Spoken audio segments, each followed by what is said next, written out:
Hail, Internet. It's Paul. It's Matt. The Dork Lords. We are here to talk about Justice League. Just opened this weekend. Paul and I both have seen it. Both? Not together. No. I saw it in an IMAX. Me, not an IMAX. Okay, very good. So, we're going to talk about this. We're going to assume that people who have watched this have probably seen the film. I mean, there's not a lot of plot you can really even talk about, really. Or maybe you didn't see the film and you're like, please give me not a reason to see this film. Okay. All right, good. So basically 3 mother boxes. It's, hey, the villain's trying to get them. They're trying to stop them. Yep, that's Boom. it. There you go. That's the movie. That's your plot. Okay. So what are some things we liked about this movie, Paul? Well, I could just go on. We'll start with what we liked. Yes, I liked the actor who played Cyborg. Actually, I was surprised. Ray Fisher. I was not. He didn't leave an especially important. In the trailers, I was not especially impressed with him, but in the movie, I was. I agree. He was conflicted. He had this issue of like, wow, I'm shunned from society. Should I even be? Basically, it was kind of heavy, actually. I bought that computers were influencing him. I thought he brought something nice to the role. I mean, I'm not sure that it doesn't make me necessarily excited to see a Cyborg movie, but they have to make me want to see a Cyborg movie, I guess. All right, and they kind of did. Yeah. What's the one for you? Well, just generally speaking, I thought the heroes generally, their overall performance and teamwork was a positive for the movie. I thought, generally speaking. Okay. I mean, there's some exceptions, but generally, I was like, yeah, I like the team. So that was good. Okay. This was definitely the most comedic of the DC movies. Sometimes the comedy fell a little flat, but there were some times that were very funny. Things that I enjoyed personally. I will now present to you some comedy moments that I appreciated. One, I liked the moment when Batman is talking to Aquaman and he's attempting to ask him if maybe his fish contacts can tell him where the mother box is, and because he doesn't know how to ask and what the guy's power is, and I think it's kind of a little bit of a meta joke because we don't understand either, and Aquaman doesn't let him off the hook by going, "This is how it works." But so there's this nice little stumbling line where Ben Affleck's like, "So, whatever those powers are, the contacts you have in the water." Could you tell me if something happened? Would you? It's like, yeah, something happens. I think I can figure that out. But I laughed a lot. I thought that was really awesome. It was intentionally funny, and it succeeded in its humor attempt. 2 other funny bits happened in what is also my favorite action scene in the movie. Sure. Which was when they bring Superman back, and then there's Superman versus the rest of the Justice League fight. Which was a very cool fight. Sure. The moment when the Flash realizes that Superman is following him as he's running. Yes. The look on Ezra Miller's face, he sells it very nicely. It's like, oh no, you're just as fast as I am. That was awesome. And then subsequent to that, when Superman is beating up Batman. Yes. And then Lois Lane shows up. Yes. And we just see Superman throw Batman off screen. Sure. And you hear Batman land. It sounds almost like bones breaking. It's like that sound effect. Some sound effect guy was like, this will be fun. I appreciated the throwing Batman until his bones break. In a comedic way.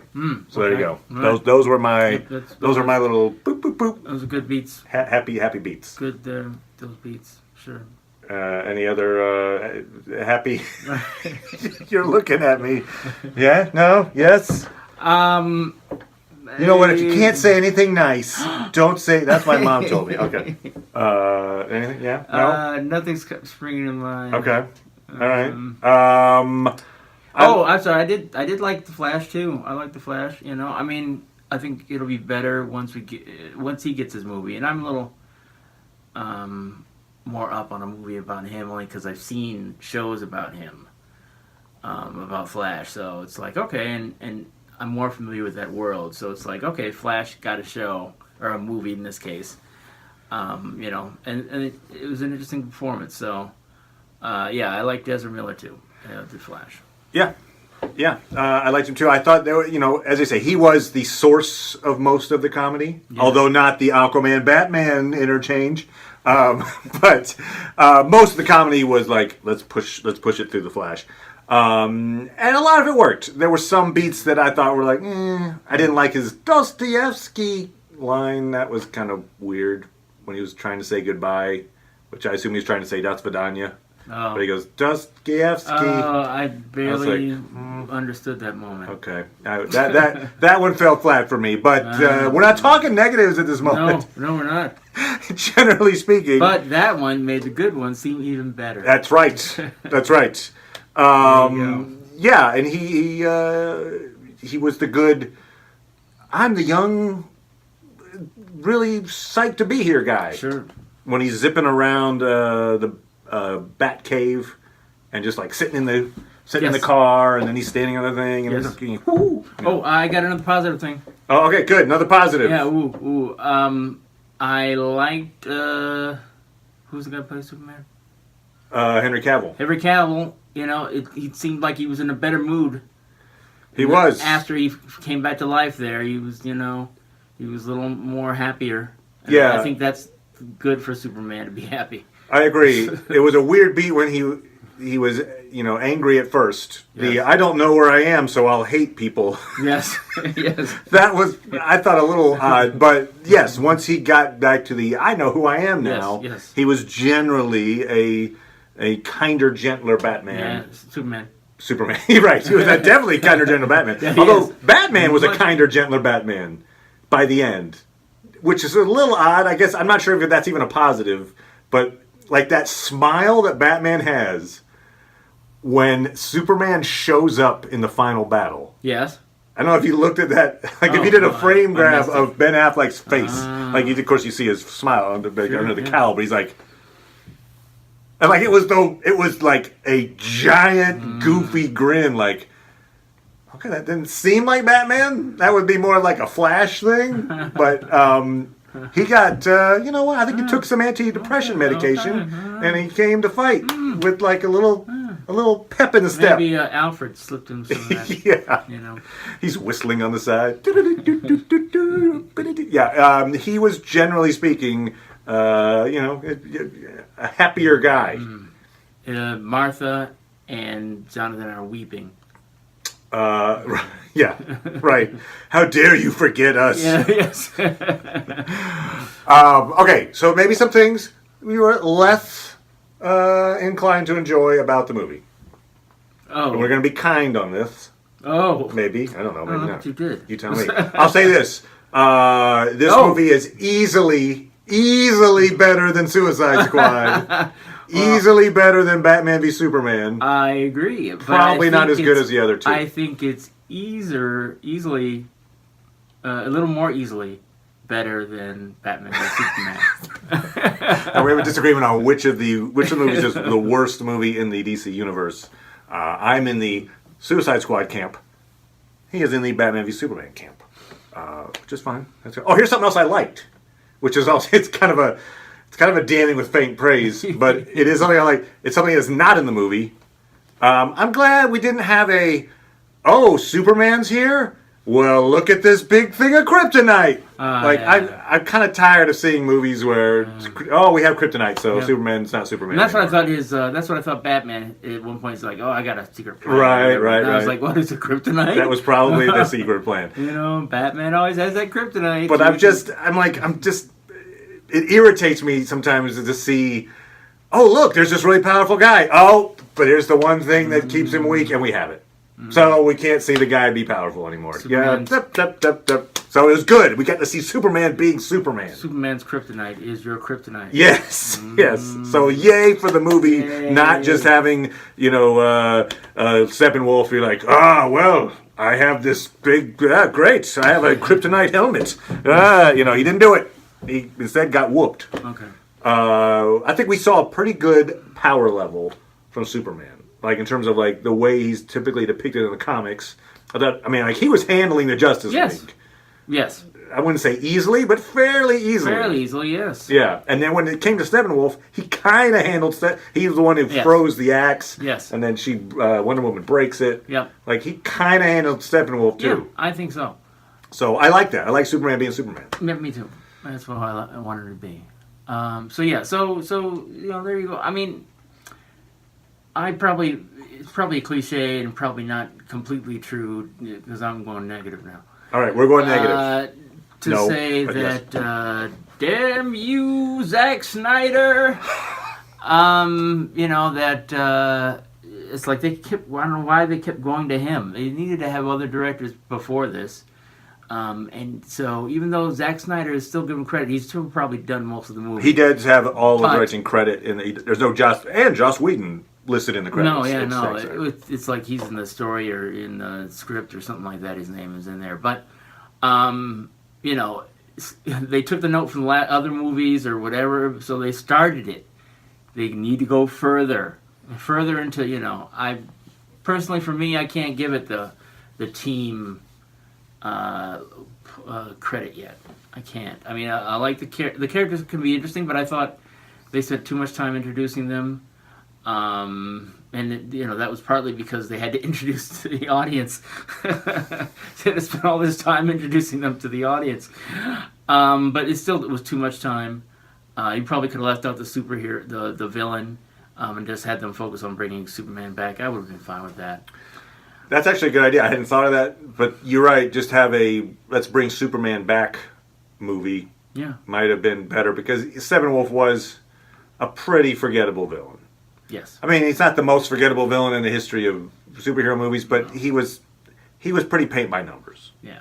And also, I mean, yes, to ardent comic book readers, Steppenwolf is known, but to most people, Steppenwolf is not a name villain. And for DC, I mean, DC's all about name villains. Yeah. And so for them to be like, you know what, in our big team-up movie, our giant movie where everybody's going to come together to fight a big foe, let's have a guy that most people haven't heard of. It's like, they missed the boat there, I think. They had a chance to, come up with a... Well, even if he was... Like, he's a table setter. Yeah. This wasn't necessarily a table-setting movie. Right. Well, and he just wasn't very interesting at all, so... In terms of the mother boxes and that kind of what you're saying. Just him himself. Yeah. Here's a question I had: why now? Oh yeah. Why did he use the boom tubes and show up on now? The implication from the movie was, now that Superman's dead, sure, he can show up, but that doesn't really jive because this battle that he had and he lost to the old gods was thousands of years ago. I'm not sure how many thousands, but it's thousands of years. Right. In that time, the old gods have all died off. Blah blah blah blah. There was, we know from Wonder Woman movie that Zeus was killed off. Sure. Ares is dead. Yeah. Anyway, so Superman's only been around for like a fraction of that time. Sure. He could have showed up at any time in between. Oh yeah.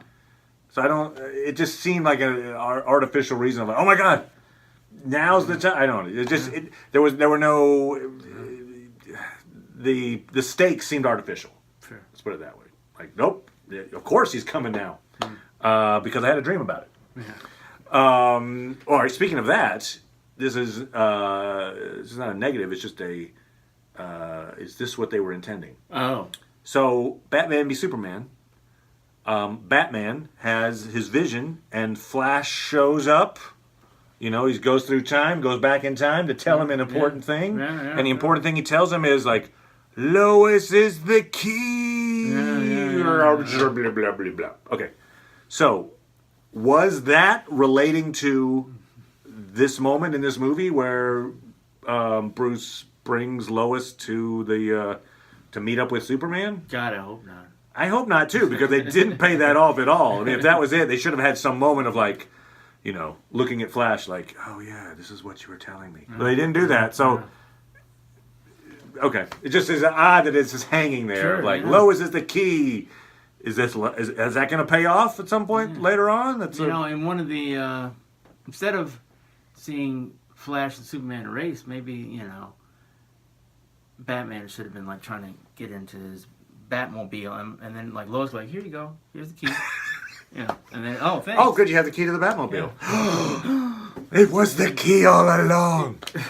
I did like the race, by the way. You did? That was okay, I guess. I mean, it was a fun little shot. That was a fun post-credit scene. Yeah? No? You weren't... I didn't... okay. I wasn't thrilled with it. It was okay. His whole thing about brunch, it was mildly humorous. I don't know. I got the thing where the guy who hurries all the time hates the fact that there's a brunch. Because it's like, oh, you're not... Just go eat lunch. Just stop delaying. All right, anyway. Also, let's talk about the other post-credit scene. We had... Sure. Luther. We saw Lex and Deathstroke. Sure. And there's like, perhaps we'll form a league of our own. Yes. Which I assume means they're going to start a women's baseball team. Yeah, Tom Hanks. Yeah. Was going to coach him. There's no crying and super villainry. No. So... What I would love for that to be, and I think it's actually the Injustice League is what they're going to come up with, but I would love for it to be the Doom. Legion of Doom. Legion of Doom. Legion of Doom. Why wouldn't it be the Legion of Doom? I don't know. I've seen reports that say supposedly that's not the direction they're going. League. So, but Legion of Doom. I grew up watching those. Super Friends? The Super Friends, sure. And the Legion of Doom, which was like it looked like a Darth Vader helmet that they could.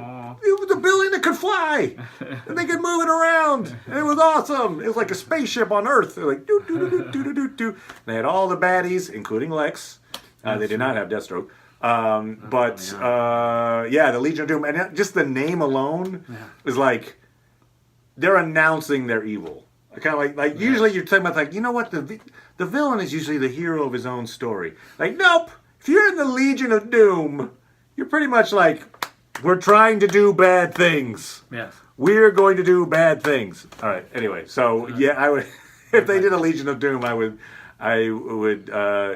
whatever, jump up and down and go yay.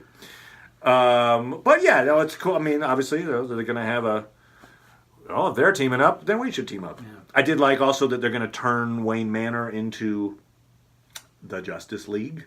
Was that what they were doing? I think that's what the thing was. It was like, we're going to put a table in here. It was almost like, we're going to put the round table in here and have Arthur and his court. I feel like they were renovating a place. I hope it's not on Wayne Manor. It's a Wayne Manor, because they said 6 chairs, and then, which is what they've got now. They got 6 of them. And then, and maybe room for more. Right, but what does that mean, Wayne Manor? You don't think that was Wayne Manor? I hope it wasn't Wayne Manor. It was Wayne Manor. I don't think it was. That would be terrible. I'm almost 100% sure it was Wayne Manor. Why are they in Bruce Wayne's Because remember, because you see, like, he's not living in Wayne Manor anymore. He's living in that weird, like, hey, cool Earth house on by the river or whatever.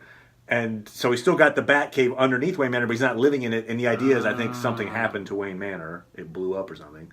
And so he's now decided we need to renovate Wayne Manor. Oh, yeah, I guess he did let him, yeah. I don't know. So I'm telling you, that's where the Justice League is. I like that, actually. You do? You don't like that? I feel like, it's like, why, It already was weird that the rich guy, now Wayne Manor is right there where it was. No, that's a good point. I wonder who Batman is. That's one of the weird things, like, people easily, ooh, Bruce, ooh. Oops. Yeah, there's a little bit of that too. Yeah, where Flash is like, "That's the bat signal. That's you." Oops. Oopsie. Uh-oh. But no, I liked that idea. But I hear you. Okay. I mean, maybe they'll sell me on it, but okay. It's like it's different with Iron Man because people know he's Iron Man. It's true, and it is true that Marvel has gone to the like, we don't care. With masks, they're just wearing them just to be. Well, it depends. Just to wear them. I mean, they let what's his name, Spider-Man, have his secret identity. But now most people know, or at least the important people know. The Avengers know. The Avengers know, his mom knows, his friend knows, right, exactly. the villain knows. But that's true. Yeah, villain knows it's him. That's true. Yeah, So, he's keeping a secret, thankfully. Yeah. Anyone who's not important to me doesn't know. Yeah. But other than that, I'm good. Yeah. So keeping the identities may not be as important even in the DC universe. I don't know. Batman seems pretty crucial. Okay. Pretty crucial. All right. The others, not so much. Not so much. Well, and Clark Kent too. Although, is he come back to life too? They have a lot. I'll tell you this. They do have a lot of shirtless scenes in this. They have Jason Momoa and Henry Cavill. Yes. Walk around shirtless a lot. Yes, they do. There's significant shirtless screen time. Yep, there is. This is something my wife noticed. Which I kind of noticed at the time, but she put a spin on it, and I'm like, oh, interesting. Okay, it's the moment in the cornfield, Superman talking to Lois. Yes. And Lois says, I was weak. You remember this moment? She says it specifically. I was weak, and then, and I didn't, blah, blah, blah. Now, what I got out of that originally was, hey, I stopped writing after you left. Oh. But what my wife got out of it, especially with all the shots of her, like, she said there's like 4 different shots of her playing with the wedding ring and everything, which I kind of missed, but she caught it. Right, sure. She thinks there's another man in Lois's life. And they just didn't bring it up in this context. But, yeah. So she's like, hey, great, you're back. And meet Neil? Or whatever. I mean, like, I think... So that's... The idea is that maybe that's the next little... Oops. Because I did think it was an odd way for her to phrase, I was weak, if that was how you would describe, I stopped writing. It just doesn't make sense. Like, you would say, like, I was depressed and I didn't feel like going back to my work anymore. I don't know. It was just... It was a weird phrase to say. And so it's interesting that could be the source of conflict. In other words, they're going to have to make all not right with the world, obviously, in the future episodes, and perhaps that is the direction they take. It might be. It'd be interesting. Just putting that out there. I feel like... Yeah, that's interesting. Yeah, I feel like they should have dropped other hints about that, though, if that were the case. All right. Yeah, I agree that they showed her sleeping alone and all that kind of stuff. Yeah, and she had a chance to mention it to, Martha. Now that had one of those moments in it that I was like, one of the writing moments when Martha mentions, she's trying to say, oh yeah, Clark told me you're one of the hungriest people he knows, and she said thirsty instead. Yeah. Actually, I laughed. I thought, but I think I laughed because it's like, really? Yeah, either. I mean, no, I don't buy for a second that Martha would misinterpret that phrase and just accidentally say thirsty instead of hungry. Like, it's almost like you're Earth saying you are hungry for business. I do not understand. Like, so either she's kind of being bitchy. Because she's saying, oh, you're a desperate woman. I mean, that's the slang, right? You're thirsty. Right, that's the slang. That's the slang. So either she's being bitchy without oops, I'm sorry, or it was a screenwriter going, this will be funny. We'll have her say thirsty by accident instead of hungry. That's what I got out of that. What? What is the other reason that I'm missing? Well, I mean, the other reason is, to me, I've found this multiple times where older people say things that have other meanings and don't realize it. That happens all the time. So she's not being bitchy, she's just being unintentionally bitchy. Well, I mean... In other words, she's like, I'm thinking this one thought, but I shouldn't say it. Oh, I said it. No, it's like, I think it's legitimately understandable for a character to confuse thirsty with hungry. Okay. Not when it has such an obvious slang context. I'm saying she didn't know that because she's older. That's what I'm saying. Okay. She's older and doesn't know that term. Okay. That's what I'm saying. Now, I'm not saying it's good writing. All right, so that was my thought. That seemed like bad writing. Okay. Yeah. I can give you bad writing. All right, thank you. And what they were trying to go for is this, which is true. Okay. People do that. All right. So be it. Yes. but it was funny though. She was sort of like, oh, what? She looked like she was hurt. They secretly hate each other. You're my mother-in-law, and I hate you. Yeah, what the? That was So yeah, I mean, poor Diane. Oh yeah, Diane Lane. I didn't even think about that until like Lois Lane, and the actress's name is Lane. Anyway, whatever. Boom. Still, I know it's weird. I feel sorry for her. Little connection. Martha. They didn't do a Martha thing, which is nice. Yeah, poor Kevin Costner got to get. I shouldn't say poor. Lucky Kevin Costner got to get out of it. He had his picture. We saw his photo. Yeah, so he probably got a little money for that. So sorry. Didn't care for Jason Momoa's accent. Like, I didn't get why, the whole like, hey, just like a bat, I dig it. Like where did he learn I dig it? For instance, he's hanging with the people, But he's hanging with like an fishing village out in the middle of nowhere. It seemed like in Finland or something. Yeah. Like I don't think that they're like hip surfer dudes. Maybe they're. I guess he gets back around over to California, and then he comes back around. He just follows the waves, man. Yeah. Hey. Anyway, it was a little too for my taste. I wasn't sold on it completely, but I'm willing to be won over. I don't know. Okay. Part of me is thinking that I had to watch Aquaman to be won over, but I'll probably watch it. I don't know. That said, Aquaman was always my least favorite superhero. Even when I watched Super Friends, I despise Aquaman. So the fact that he's unlike that Aquaman is actually a positive. Yeah. So I give him that. Like, don't be orange clad guy with the green leotard. Fine. Awesome. Yeah. But the voice was just like, especially because when he went and visited his sister, I guess it was a sister, I don't know, his relative down in the sea. Sure. She was kind of haughty, I speak from the ancient people of Atlantis kind of voice. He's like, hey, what's up? Cool. I don't know. So it was just like a clash of like, but yeah. Your Otto voice? Yeah. Yeah. Yes, he's hey dude. My name is Otto and I like to get blatto. I do like Otto in the Simpsons. Yes. Now you got me thinking about Simpsons. Damn it. Okay. So anyway, so they tried. They tried. They tried to humanize part of the kinder, gentler Superman. They also tried to humanize him with that story of the Russian family, which worked and it didn't. Like this Russian family, which we just kept cutting to them like all throughout the movie. They had a fair amount of screen time. Sure. But we never learned their names, and they were just like, we live in a horrible place, and it's infested with these parademons. Sure. And the fact then that, it's up to Clark, although as it ends up, Flash saves that family in particular before his Dostoevsky. Sure, Dostoevsky. But then and you see Superman save the whole building. The whole building. Which is kind of a comedic beat as well, actually, where Flash is like, look, I said, oh, okay. Yeah.